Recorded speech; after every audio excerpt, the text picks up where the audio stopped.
Fala galera! Hoje nós daremos início ao mini curso introdutório de estrutura de dados, elaborado pelo PET Computação da UFPB. Durante essa série de vídeos, iremos trazer e abordar alguns conceitos dessa disciplina, que é tão importante para se entender o que é programação de fato. Nesta aula, nós iremos abordar alguns conceitos iniciais que serão importantes para entender o conteúdo e faremos uma breve explicação do que é um tipo abstrato de dados. Então vamos lá! Na programação, sempre que vamos guardar algum conteúdo, é fundamental que esse armazenamento seja feito de forma otimizada.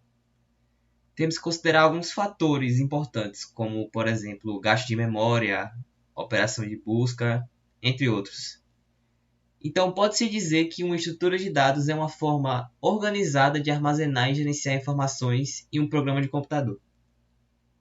Uma escolha adequada de estrutura de dados pode impactar diretamente a eficiência, a escalabilidade e a legibilidade de um código. O que é importante considerar para escolher a estrutura de dados ideal? Bem, um dos pontos mais importantes é o gasto de memória, já que não queremos reservar um espaço muito grande para guardar algo pequeno e com isso desperdiçar espaço. Por exemplo, se a gente quer alocar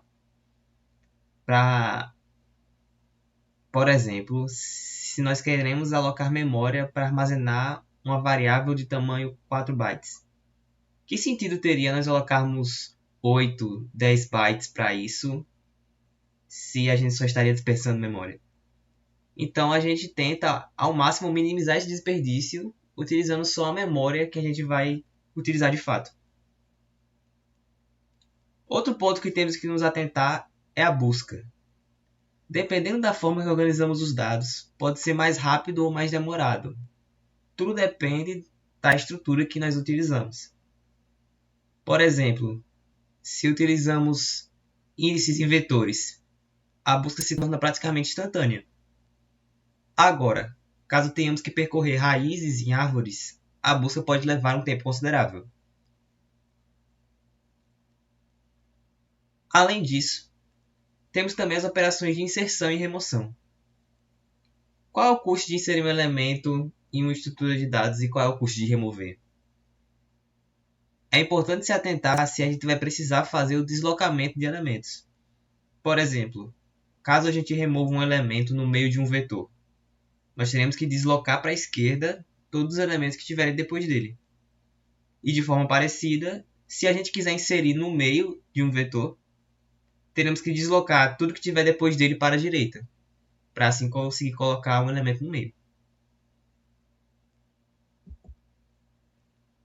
Vamos falar agora sobre a definição de um tipo abstrato de dados, ou mais conhecido como TAD.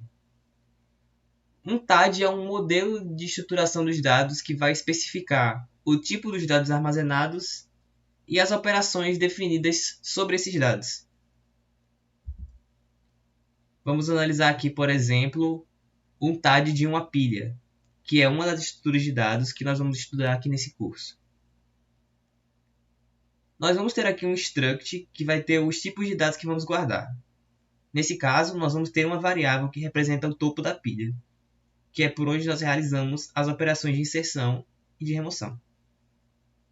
E também vamos ter um vetor que vai ter o conteúdo armazenado dentro dessa pilha. Todos os conteúdos vão estar guardados dentro desse vetor.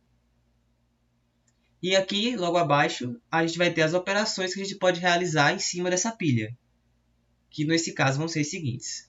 A gente pode criar uma pilha, a gente pode empilhar, que seria o mesmo que adicionar um elemento, desempilhar, que seria o mesmo que remover, checar se a pilha está vazia, checar qual elemento está no topo da pilha e também tem a opção de limpar a pilha. E por essa aula é isso. Para mais detalhes sobre o conteúdo introdutório de estrutura de dados, eu vou deixar disponibilizado também o material completo, caso você tenha interesse. E na próxima aula nós abordaremos os primeiros tipos de estrutura de dados aqui no curso, que no caso serão os vetores e as listas encadeadas. Muito obrigado e até a próxima!